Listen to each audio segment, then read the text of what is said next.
मज पामराची काय थोरपण पायची वान पायी बरी फोडिले भंडार धान्याचा हा माल मी तो हमाल बारवाई. श्रोते तुम्ही महेशांच्या मूर्ती तुमच्या सर्वांच्या चरणी नील होतं. गोड वाचक ज्ञानी सूचक हनुमंतराय यांच्या चरणी लीन होतो आणि कथेच्या अनुसंधानाकडे वळूया. सर्वांनी जाग व्हा. प्रभु रामचंद्र भगवान की जय. जय श्रीराम. कारण जागा हो मानसा संधी ही अमोल तुझ्या जीविताला हे लाखाचं रमोल. घालतील वैरी मग अचानक घाला आणि वासुदेवाला हो वासुदेवाला. तिसरा प्रहर चालू आहे. सर्वांना आपल्या जीवाचं जर हित करायचं असलं तर ह्या ओव्या ऐकायच्या. कारण पुढं 42व्या चिंतनाच्या ओव्या द्या आणि अत्यंत चांगले वाचक सूचक त्याला आहेत. सविस्तरानं आपल्याला ऐकायचं पण त्या ओव्याचा हा स्पीड ब्रेकर आहे. विषय म्हणजे स्पीड ब्रेकर आहे. कारण स्पीड ब्रेकर नसला तर ॲक्सिडेंट होतो. हा घरी जाता येत नाही. मग म्हणलं त्या ठिकाणी खाली म्हणलं त्या ठिकाणी अंधार पडलाय वर प्रकाश आहे उजेड आहे ऐका नाही.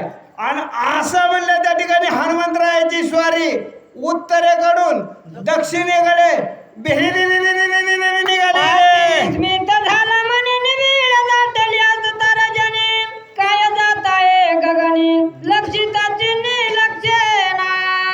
म्हणलं पहिली ओवी आहे तरी अंधार प्रकाश माता नबी सवेग उडत जाता अयोध्याचा प्रदेश पावता भरते तत्वता देखील. तिसरा प्रहर म्हणले चौथा प्रहर चालू आहे आणि भारताने पाहिलं तुम्ही म्हणता भरत एवढा वेळ जागा कसा होता. कारण कायमस्वरूपी चिंतन पहिल्या प्रहरी दुनिया जागी दुसऱ्या प्रहरी भोगी तिसऱ्या प्रहरी तस्कर जागे आणि चौथ्या प्रहरी योगी. योगी कायमस्वरूपी जागा असतात. आणि हे भरताने पाहिलं आणि आश्चर्य वाटलं. भरतजी म्हणतात काय चाललंय बाबा हाय का ना. अनुमान प्रमाण करतात भरतजी काय चाललंय. कारण दिसतं तसं नसतं म्हणून जग फक्त तुम्हाला जाग करतं. एक असं लग्नामध्ये माता माऊली चालली होती इकडं तिकडं फिरायची. सुनबाई का नाही त्याची तिच्या बरोबर होती. ती पाठच घेऊन तिच्या मागे चालायची. सासू खाली बसायला लागली की आत्याबाई पाठावर बसा. सासू खाली बसायला लागली की आत्याबाई पाठावर बसा. बाकीच्या बाया म्हणायला लागल्या बाया बाया या असल्या कलियुगामध्ये असल्या दिवसात सासूची सेवा करणारी सून एवढी कुठं भेटेल का म्हणले. ऐका नाही म्हणल्या पहिल्या सुना काळजी करायच्या बया मला सासू कसली मिळते कोणाच ठेवी.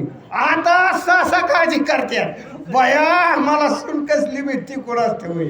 आणि असे म्हणले त्या बाकीचे सगळेच कौतुक करायच्या सासूचं. लय सुनावर माया करते काय की आणि सून बी आईसारखी माया करते काय की म्हणले सासूवर. एवढ्यात म्हणले त्या सुनाची मैत्रीण त्याला भेटली. म्हणली होय ग सासूच्या मागं पाठच घेऊन फिरती लय प्रेम करते काय सासू. राग म्हणली कशाचं काय. ह्या डंगरीला सांगत होती माझी साडी निसून येऊ नको माझी साडी खराब होईल म्हणून पाठ घेऊन फिरते. तसं म्हणलं त्या ठिकाणी भरतजी म्हणतात नक्की काय चाललं. विमानी सवे अप्सरा घेऊन क्रीडा करीत आहे गगनीला जमनी असे ना. भरताने अनुमान प्रमाण काढलंय. लाईटी चमचम वनस्पती चमकतात. नक्कीच विमान आहे म्हणले. आणि पूर्वी विमानं फक्त दोघांकडे होती. राक्षसांचा राजा रावण आणि देवांचा राजा इंद्र ह्या दोघांकडे होते. भरताने विचार केला रावणाची आमच्या अयोध्या प्रदेशावर यायची ताप नाही बिशाद नाही त्याची. नक्कीच हा इंद्र असला पाहिजे. आणि इंद्राने काय केलं बरोबर अप्सरा घेतल्यात आणि कुशाल मल्ल्या विमान घेऊन आला. इंद्राने वात सुटाला त्याने औषधी नाद उठिला. दोन्ही विचित्र उमटला तो ऐकिला भरताने. हनुमंतरायाच्या अंगाने वारा सुटला. वेगाने निघालेले आहेत आणि तो वारा वनस्पतीतनं म्हणलं गेला. वनस्पतीचा सुगंध बी खाली आला, वाऱ्याबरोबर सुगंध आहे का नाही, आणि मग तो खाली आला, भारताला जाणवला, म्हणले आत तर बी फवारलंय. हा, आणि म्हणले एवढंच नाही तर वाद्य बी लावलेत म्हणले, आवाज विचित्र आवाज आला, वाद्य बी लावलं, आणि असं म्हणलं वाजवीत नाचवीत म्हणले. आणि पूर्वी राजा लोकांना तसं होतं, हा तर देवांचा राजा होता. पृथ्वीच्या म्हणले, या पृथ्वीच्या पाठीवर दोनच राजे होऊन गेलं, ज्यांनी स्त्री आपल्या दरबारात नाचवली नाही तर वाचवली. वाचवली कोण म्हणले, स्वराज्य संस्थापक छत्रपती शिवाजी महाराज आणि स्वराज्याचे धाकले धनी संभाजीराजे ऐका ना, छत्रपती संभाजीराजे या दोघांनी फक्त आपल्या दरबारात स्त्रिया नाचवल्या नाहीत, त्यांच्या आबरूचं रक्षण केलं ऐका नाही. आणि म्हणले असं म्हणलं त्या ठिकाणी, म्हणले हा माजला कुशाल म्हणले अप्सरा बरोबर घेतल्या आणि आमच्या प्रदेशाहून चालला.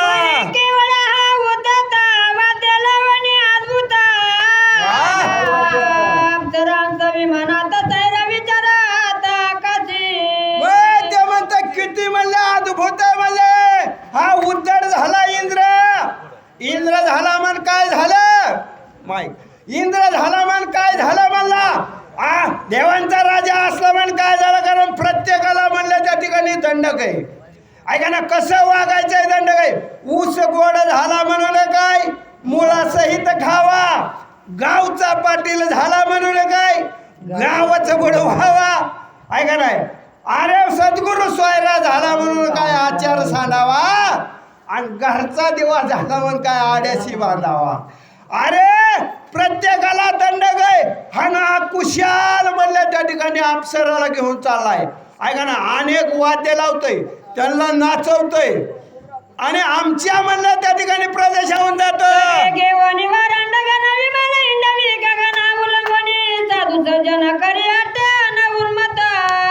बराबर वारांगणा घेतला, अगोदर सांगितलं अप्सरानं, आता सांगितलं वारांगणा. वारांगणा म्हणायचं कोणाला, प्रत्येक वाराला जी स्वामी बदलते तिला वारांगणा म्हणायचं. स्वामीजी प्रत्येक वाराला, सोमवार आलं की महादेव, मंगळवार आलं की अंबाबाई, बुधवार आलं की पांडुरंग कृष्ण, गुरुवार आला की दत्त, शुक्रवार आला की जय संतोषी मा, शनिवार आला की जय बजरंगबली तोडतो दुश्मन किनली, आणि रविवार आलं की खंडोबा ज्योतिबा बांधा कोंदावरची सगळी. आणि ह्याला वारांगणाच म्हणायचं अशी भक्ती करणाराला. म्हणून तुकोबाराय सुद्धा म्हणतात एक धरू चित्ती आणि आम्ही रखमाईचा पती आहे का नाही. ज्याने म्हणलं त्या ठिकाणी जे माळ घातली का नाही त्याने हे पथ्य पाळायचंय, पथ्य पाळायचंय आहे का नाही. असं म्हणलं त्या ठिकाणी सांगितलं. हे बरोबर वारांगणा घेतल्या आणि विमान घेऊन आमच्या राज्याहून येतं का. मध्यप्राशनी माताला जो धन लोभे भुलला त्याचा गेला विवेक. गाववानी इथं गोड चिंतन मांडलं तुम्ही माणसांनी. रामायणाचा सारखा ग्रंथ आणि ह्याच्यात विषय कसा घातला, कारण वाईट असल्याशिवाय चांगल्याला किंमत नसते.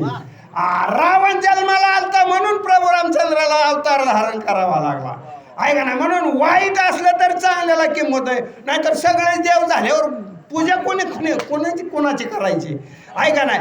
आणि मग त्या ठिकाणी मला या ठिकाणी सांगितलं जो स्त्री सवे निरत झाला, मध्यप्राशनी मातला, जो धनलोभे भुलला आणि त्याचा गेला विवेक आहे का नाही. विषय 3 सांगितलं. 3 विषयात अगोदर 3 जण गेली बघा.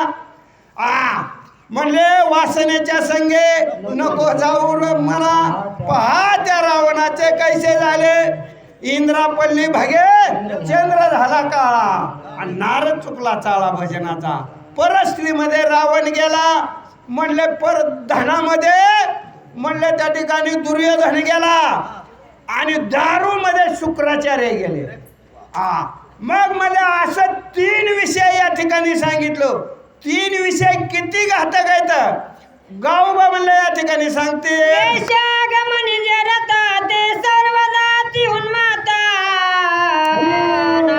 स्वार्थ परमार्थ स्वेच्छा विचारता खरं जायचा. पहिला विषय सांगितला वेश्यागमनी जे रत ते सर्वदा अति उन्मत्त म्हणून म्हणतात कामतुरा बहेनाला ज्या आहे का ना उन्मत्त असतात आणि कशी वागतात म्हणले गाढवासारखी खरं जायचा स्वेच्छा विचारत खरं जायचा गाढवासारखी वागतात म्हणले. या ठिकाणी गावबाने 4 पायाचा दृष्टांत दिलाय पण सांगितलंय 2 पायाच्या गाढवाला. लेकी बोले आणि सुनेला लागे आहे का नाही. सासू म्हणती तिच्या पोरीला म्हणते बय ग माझ्या माझ्यासारखी जर तुला सासू मिळली तर बरे नाहीतर तुझं काय तुझ्या नाण्याचं चालणं झाल्याशिवाय राहणार नाही. सांगते कुणाला लेकीला बोलती पण सुनाला सांगत असती. तसं या ठिकाणी म्हणलं त्या ठिकाणी म्हणजे की वेश्या गमनी जे रत आहे का नाही त्यांना म्हणलं ते काय स्वेच्छा विचारत खर जायचा गाढवासारखं वागतंय म्हणलं. गाढव कसं वागतंय सांगा बिरदेव. करण्याने मर्यादा दिवस देखत जनपदा वेच्याद्वारे विचारे सदा नजरे कदा मागरा. खरं नेणे मर्यादा गाढवाला मरा गाढवा तसं तर गावबानी इथं गाढवाचा अपमानच केलाय बरं का त्याचा दृष्टांत देऊन. ऐका ना गाढवाकडे 2-3 गुण चांगले आहेत. गाढवासारखा प्रामाणिक धन्यवाद भावने या ठिकाणी गोड वाचक आमचे बिरदेव खरात हा गोड आहे बरं का. जशी सोलापूर भारताची गान कोकिळा आपण म्हणतो का नाही लता मंगेशकर तसे आपल्या सोलापूर जिल्ह्याची गान कोकिळा खरात महाराज म्हणतो आम्ही. लाडक्या बहिणीला एक विनंती तुम्ही सगळ्या अंधारात आहे का नाही तुम्ही काय करायचं 2 ओव्या ह्याच्या डोळं झाकून ऐकायच्या. कुणी म्हणणारच नाही गडी वाचतंय लाडकी बहीणच कोणतरी वाचती असं नाही म्हणलं तर काय बघा. असं म्हणलं त्या ठिकाणी हे स्वेच्छा विचारत खरं जायचा गाढवासारखं वागतंय. गाढवाला या ठिकाणी काही गुण आहेत गाढवासारखं प्रामाणिक नाही. बघा गाडच्या मालकाने जर गाढवाला आणलं खुट्यापाशी नुसता पायावून असा हात फिरवला रातभर गाढव तिथंच बसतंय खुटा सोडून जात नाही बिगर दाव्याचं. 2 पायाचं गाढव कुठे गेल्याशिवाय राहत नाही. दुसरा गाढवाचा गुण आहे गाढव घडोळ पाणी कधी पित नाही अजिबात पित नाही पण 2 पायाच्या गाढवाला कसलं बी पाणी चालतंय. आणि तिसरा फायदा गाढव तंबाखूच्या रानात न जात नाही ही तंबाखू बी खाते. गाढव अंगावर गोमाशी बसू देत नाही अख्खं गाव पळल पण गोमाशी उठल्याशिवाय थीर बसणार नाही.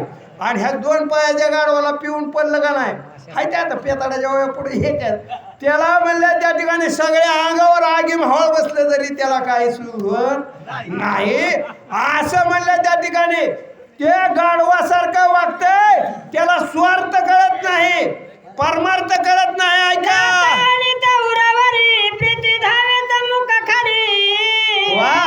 पदा बिघात मुखावर यावरी करी झेलिता. त्या गाढवाला दिवस कळत नाही रात्र कळत नाही. ते गाढव गाढविणीच्या मागं पळते आणि ती गाढवीन मागच्या पायाने थडा थडा लाता त्या गाढवाच्या तोंडावर हाणती. तोंडातनं रक्त गळतंय त्या गाढवाचं तरी त्या गाढविणीच्याच मागं लागतंय. आहे का नाही. नातांनी त्या भागवतामध्ये सांगितलंय खरी 10वे पुढे पुढे खर 10वे वाडे कोडे लाता हाणून फोडी जाबडे तरी पुढे पुढे दसून. लाताने जाबड जरी फोडलं ना तरी म्हणलं ती त्या गाढविणीच्याच मागं. तसं त्या परस्त्रीच्या आधीने गेलेला माणूस सोन्यासारखी देव ब्राह्मणांच्या साक्षीनं जिच्याबरोबर लग्न लावलंय तिला घरात सोडतंय आणि हे तिच्या दारात जातंय आणि तिच्या लाता खातंय. एवढ्या लाता खातंय किती बी हान म्हणताय किती हानल्या ना लाता म्हणतो ही तर कोणाच्या नशिबात आहे म्हणतोय. लाता खायचं कोणाच्या नशिबात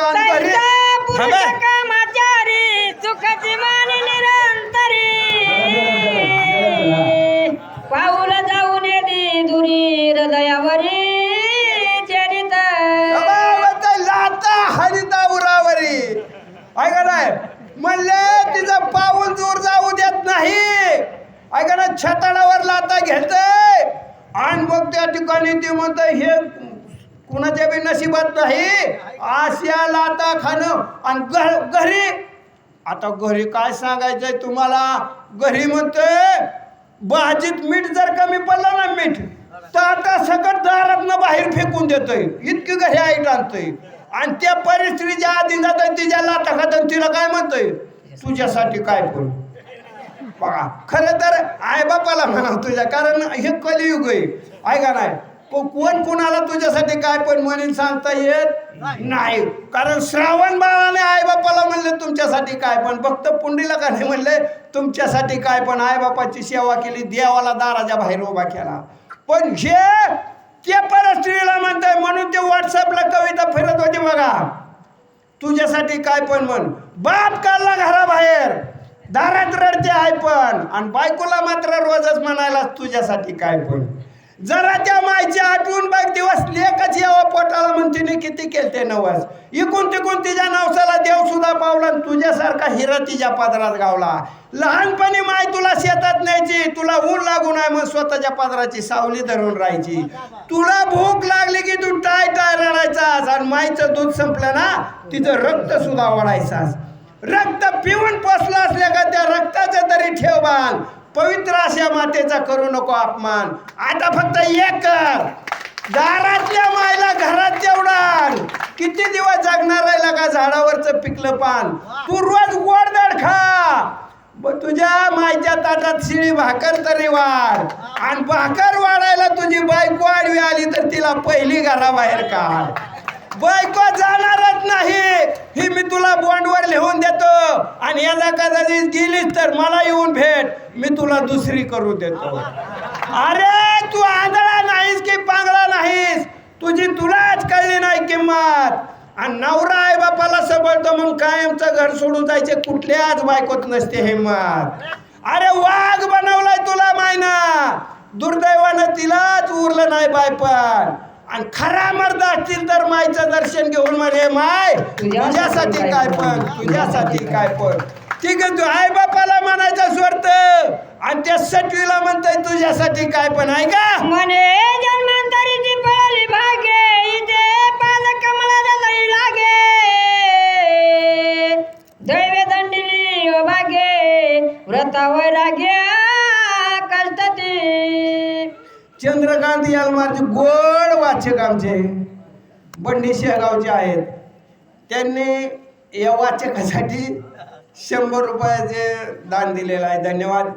ती काय म्हणते, जन्मांतराची फळली भाग्य आहे का नाही, आणि हिचे पाद कमळाचे हृदय लागे. अरे माझ्या जन्मजन्मीचं भाग्य माझ्या बापाची मिरास का द्यावा, आणि तुझी शरण जेव्हा पांढरं हे दिलं सोडून. आणि म्हणतोय माझं काहीतरी पूर्वजन्माचं भाग्य असेल म्हणून ही ज्याला आता खायच्या माझ्या नशीब. हे कुणाला बी जमतंय का. हे बाकीची उग म्हणली 50-50 100 किलोमीटर जातात शक्यला, ह्यांना काय मिळलं. अरे काय मिळलं ह्याच्यापेक्षा काय कळलं हे महत्वाचं आहे. आणि असं म्हणलं त्या ठिकाणी तुझ्या लाता खात गोड म्हणताय गोड.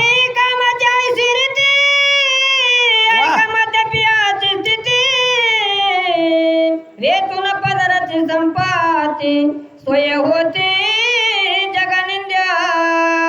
ती स्त्री कामाची ऐशिरीती ऐका. मद्यप्याची स्थिती स्त्री कामाच्या वाव्या गेल्या. आता मद्यपी म्हणजे माहुळाचा मत नाही, दारुड्या. एक प्रकारे पहिल्या विषयाची लोक थोडीफार असतात, तिसऱ्या विषयाची लोक चिकाट थोडीफार असतात, पण मद्यपी गावागणी साहिती बाबा. आमच्याकडचं सांगतो, इकडं तुम्ही देवाच्या दरबारात आहे का नाही, देवाच्या परिसरात आहे, चांगले लोक आहेत इकडं. आमच्याकडं तुम्हाला सांगतो दारुडे म्हणलं त्या ठिकाणी ऐका. मद्यपाची स्थिती वेचून पदरची संपत्ती. पदर पैसा घालवायचा आणि जगाची नावं ठेवून घ्यायची. का तुमच्याकडे कोण एखादं दारू पेलं तर त्याचा सत्कार बित्कार सरपंच मेंबर येऊन चौकात सत्कार करतात का. सगळी नावं ठेवतात, अख्खं गाव त्याला नावं ठेवतंय. आणि ती बी पट्या कसं म्हणत आपल्या कोणी नादी लागत नाही. अरे तू त्या लायकीचाच नाही, कशाला तुझ्या कोण नादी लागतंय? हा वारकरी कशाला दारुड्याच्या नादी लागते? तुम्हाला हाय का तुझ्यात हिंमत? बघ बरं मी कशी संपवतोय, बघू तुझ्या हाय का हिंमत. असं म्हणलं त्या ठिकाणी पदाची संपत्ती स्वय होती जगनिते. सगळ्या जगाची नावं ठेवू द्या, जगाने नावं ठेवली तरी निदान घरच्यांनी तरी त्याला चांगलं म्हणा कराय. घरचे लेकरं बाळ त्याला नीट बोलत नाही, बायको सुद्धा नीट बोलत नाही. का म्हणते आला का मोठा राडूसन वाजा जेन द्रव्येन यही का भोग जोडे सकाम कर्मेन स्वर्गात उडे निष्कामेन तरी डोळ्या पुढे तिथे रोकडे मोक्षा सुका. अरे हा सुंदर आपल्याला ध्येय प्राप्त झाला ज्या पैशाच्या जोरावर. इहलोक म्हणलं त्या ठिकाणी सुख, या इहलोकातलं सुख भोगता येतं. परलोकाचं म्हणलं सुख कसं भोगता येतं? अशा लक्ष्मण शक्तीला दान द्यायचं, वारकरी आला तर त्यांच्या पंक्ती उठवायच्या. इहलोक परलोक सुवेला जातोय, पण ही सोडून देतात तो पैसा जेवढा चांगला आहे तेवढाच वाईट आहे का ना. त्याचा योग्य उपयोग करावा आणि योग्य खर्च करावा आहे का ना. म्हणून तुकोबरा म्हणतात जोडून या धन उत्तम व्यवहार उदास विचार वेच करी, पण ही तसं करत नाही.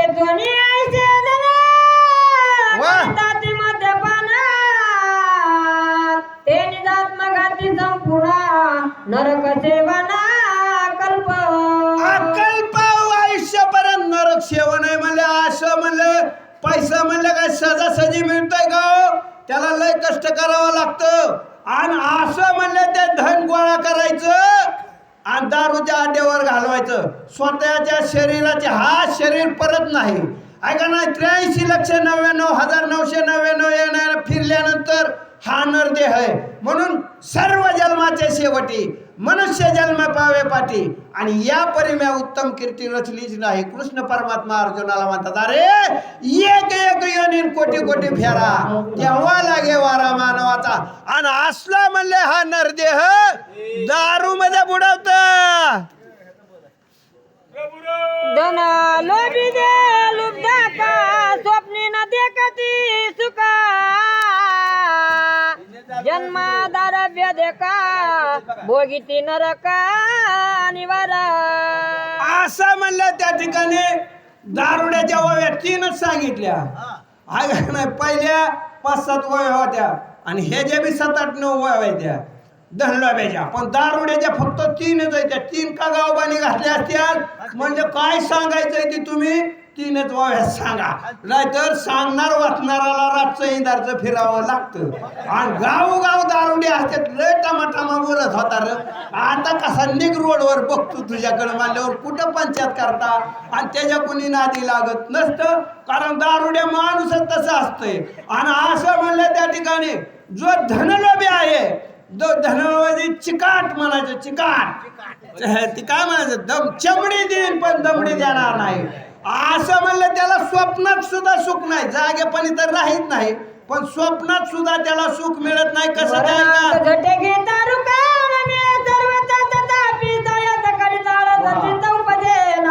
मरणांत झटे घेता आणि रुखानं मिळत. आता सगळं पैशात चलन आहे हाय का नाही. रुपया आलं. पहिला आम्ही लहान होतो तेव्हा 1 पैसा 2 पैसे 3 पैसे होतं. आणि रुका 6 पैशाचा 1 आणा होता. आणि 1 आण्याचा 12वा भाग म्हणजे त्याला रुका म्हणतात. म्हणजे अर्धा पैसा. मरणांत झटा घेता पहिला असेल बाबा हाय का नाही. त्या टायमाला अर्धा पैसाच हाजरी असेल लोकांना. कारण आम्ही लहान होतो तेव्हा 15 पैशाला बाईक रुपये यायची आणि 35 पैशाला गडी कामाला यायचा. सूर्य उगवल्यापासून मावळेपर्यंत उगवल्या मावळल्या म्हणायची त्याला. असं मरणांत झटा घेता आणि रुखानं मिळे सर्वतन म्हणले ते गोळा करायला सायस करता.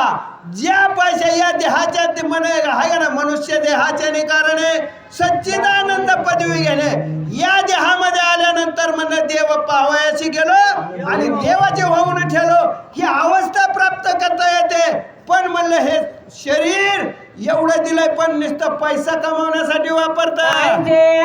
कष्ट मिळे देव मानवी उपाय बळे निज शरीर कष्ट मिळे देणे पडे निज मोक्ष.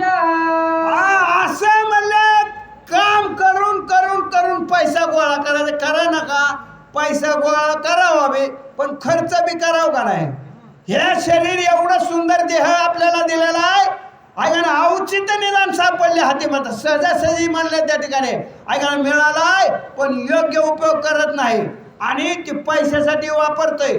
आणि तो पैसा म्हणले किती घातक आहे, ते बाकीच्या किती तळतळाट घेत ऐका पुढे. भोगी जय हे भोग, जेणे भोगी जे स्वर्ग भोग, जेणे साधे महायोग, जीव शिव विभाग जे तला हे. अरे या देहामध्ये आल्यानंतर देव होता येत म्हणले, ऐका ना, हे मानवी शरीर म्हणजे जंक्शन आहे, जंक्शन. ऐका ना, तुमच्या जवळ रेल्वे तुम्हाला कळतंय, ज्या गावाहून चारही दिशेला रेल्वे जाते त्याला जंक्शन म्हणायचं.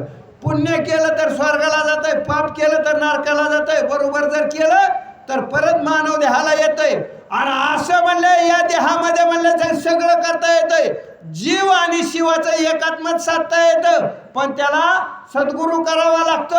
आणि ही दिलं सोडून आणि काय करताय, नुसतं पैसा कमवून प्राप्तीचे दाते ते कष्टाचे धनार्जनाचे. इतराची कोण पूजते ते दुःखी समजते संगतीची. एवढं सुंदर शरीर मिळलं, नुसतं पैसा कमावण्यासाठी वापरतोय. मग पैशा पुढे त्याला लेकरं बाळ चांगली दिसत नाही, ती पती पत्नी आई वडील दिसत नाही, घरातल्यांनाच म्हणलं ते नीट बघत नाही, बाहेरच्या पाहुण्या रावळ्यांचा काय विषय ऐका पुढे. ते काही परकार ठाऊ का नाही सरदाची न संभावना नाही निराशा पायी जरा पिता.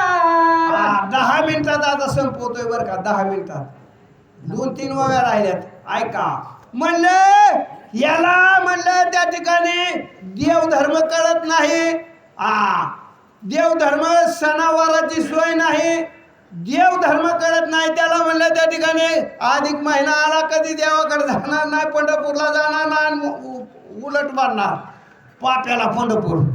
आळशाला गागादूर काय करायचंय, ठाईचं बैसणी करायचं तिथं, एवढा लायकीचा गेला का तू? एवढी ज्ञानस्तर भक्ती अवस्था ती संतांनी करावा. देवधर्म करत नाही, सण सुद्धा करत नाही म्हणले, सण सुद्धा करत नाही.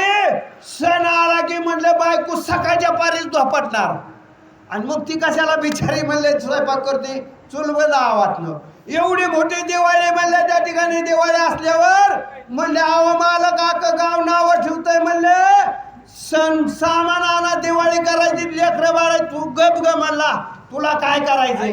आणि पहिल्या आंघोळी दिवशी उठलं, पोरग हाताला धरलं, गावात फिरायला लागला. ज्या दारात घरातनं करंजाचा वास आला की तिथं चिमटा घेतला पोराला. ती मावशी म्हणली का हो बाबा, म्हणली का पोरगा रडतोय, काय सांगायचंय मावशी, मला घरात मारणाचं पडलंय आणि लाडूच मागते. अहो म्हणली या की आत, म्हणली बाळराजाला म्हणले खाऊ घातलं तर त्याच्या मुखातनं देव खाऊन जाईल म्हणले, या म्हणले आत. आत आलं त्याला आणून दिलं बाबा लाडू करंजा चिवडा, मग खायला लागलं की अजून चिमटा घेतला. म्हणले आता का रडतंय, म्हणले मला बी खा म्हणतोय. म्हणले मग एका ताटात कुठं खाता, थांबा तुम्हाला दुसरं ताट वाढून आणते. दुसऱ्या ताटात वाढून आणलं, आता खायला लागलं की अजून चिमटा घेतला, अजून पोरगं छोटं बोंबलं. म्हणजे आता का रडतंय, म्हणते आईला बी घेऊन चल म्हणते. असं चिकट मानव आता सण बाहेर काढतंय, आणि मग त्या घरात जर पाहुणा आला तर त्याची काय अवस्था होईल.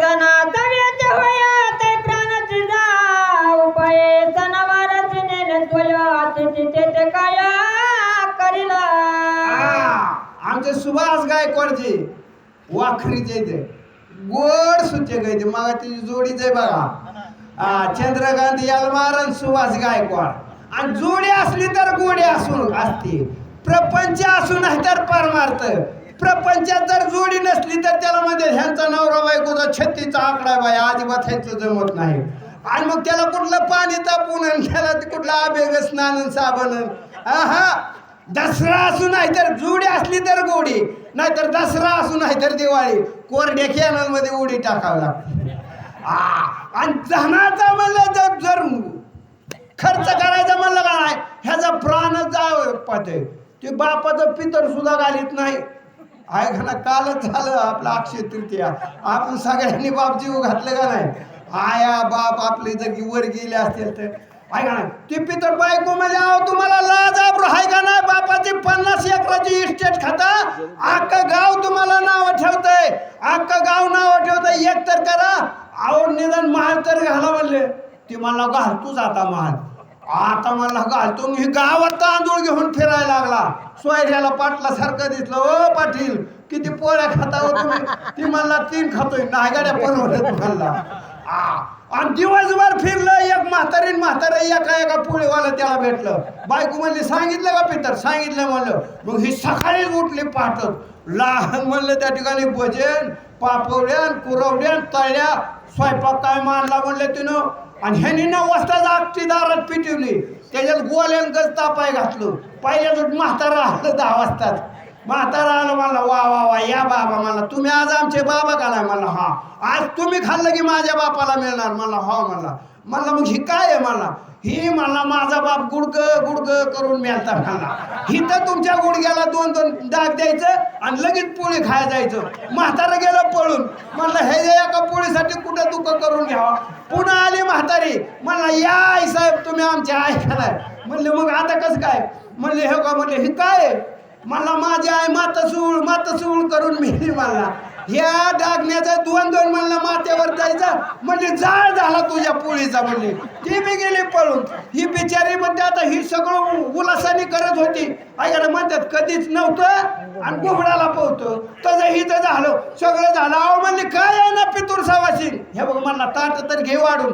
घेतली ताट वाढून. हे बघ म्हणला तू सवासीन आणि मी पितूर. बस दोघं चालू करू. असलं चिकट असतं बापाची पित्र घालत नाही.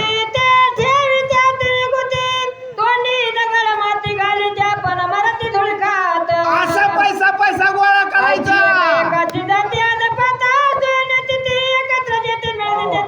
अशा 3 प्रकारच्या जाती ती एकत्र आलं तर कसं होईल?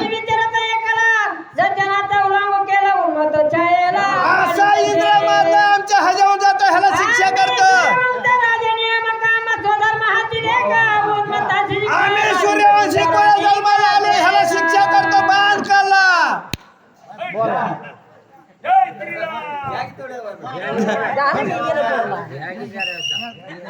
मनोनिरामनामांकित बाण धगधगीत अति दारुण असं म्हणून भक्ताने रामनामांकित बाण काढला. दुष्टाचा दळण म्हणला. मरणधनुष्यवडी काढून बाणाची आज्ञा करून दुष्ट दळण दुरी वल्लीन बाण धनुष्याला लावला. हनुमान श्रीराम भक्त जीवा परित्याग आपटन राम स्मरत सर्वदा. बाण निघालाय म्हणलं त्या ठिकाणी मालकाने सोडला.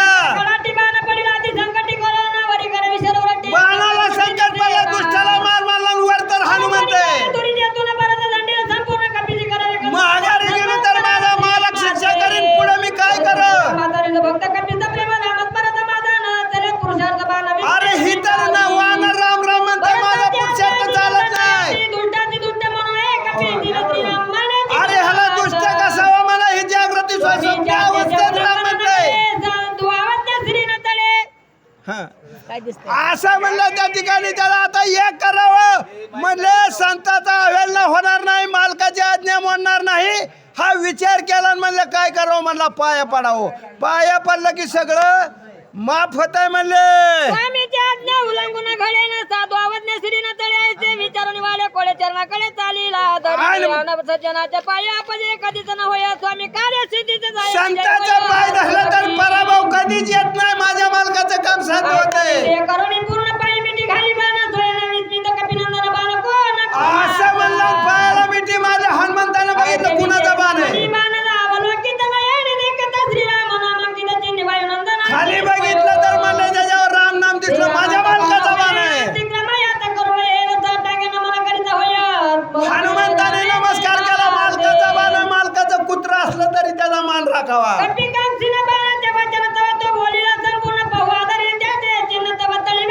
बाण काय बोला नाही. म्हणलं काय करतोय बघाव तर बाण खाली वाटतोय.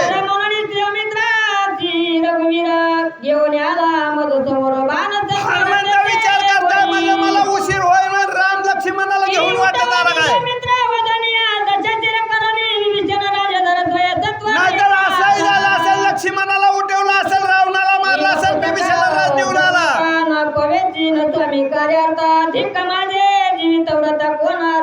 अरे मालकाने मला एक काम सांगितलं ते झालं नाही. काय